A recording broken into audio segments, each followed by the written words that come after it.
Tesla deliveries were down just over 30% in the first quarter of this year compared with Q4 of last year.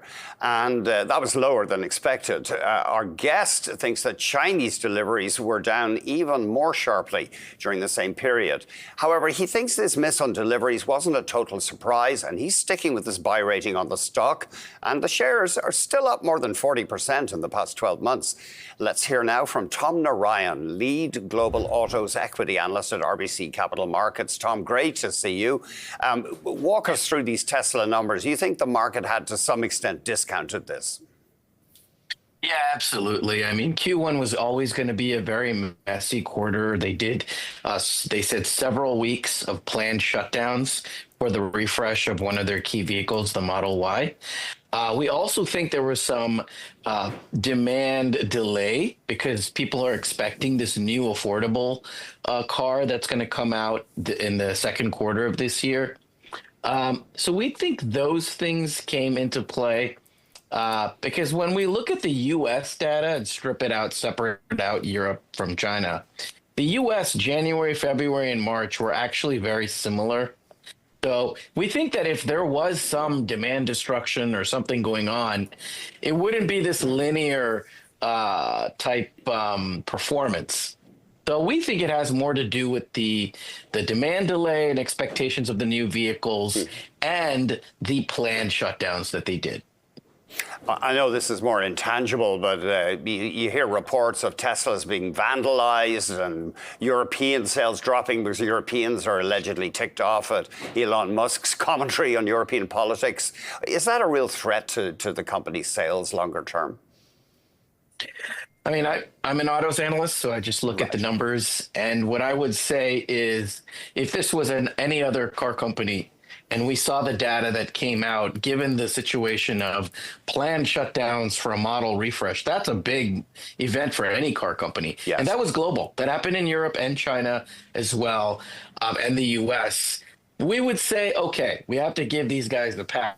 The other thing I would say, in China, there is fierce competition there. They definitely are losing share there. So I would agree that that's more of a competitive dynamic. It's not just them, right? It's Volkswagen, et cetera. So the data that we have today, I think it's too early to tell if what you're saying may be taking place. I think at this point, we have to see how the second quarter and the rest of the year fares, especially as we get this new car that comes out. Here's another intangible. We heard reports that Musk is going to step back from his advisory role, but then the president's spokeswoman posting on X that, in fact, he'll leave public service when his work on cutting public spending is done. Now, I think you don't want to go there either, because that's the realm of politics. And as you say, you're an auto analyst. Yeah, that's right. Yeah, I mean, I can only, yeah, exactly. Yeah. What about BYD, though, and other Chinese EV makers? It looks like they're coming up with some pretty good vehicles. Yes, certainly. If you look at what's happening in China, I mean, domestics are definitely taking share from the multinationals for a reason. I mean, these are compelling products. They also fit the Chinese consumer very well. It's about technology. It's about connectivity. These are vertically integrated companies. BYD also makes the battery. I think they even make the seats. So, like, the more vertically integrated you are, it brings down the cost. And certainly if you are foreign player trying to operate there, you're at a disadvantage. So I think in China, the Chinese competition is only going to intensify further. You in the past, you've had a very interesting thesis that Tesla is not just a car company. They're an ecosystem because, of course, they're big in chargers, they're on-the-road chargers and then home chargers. And, of course, bulls on the stock say they could be a leader in robo-taxis. So when you're buying Tesla, are you buying more than just an auto manufacturer?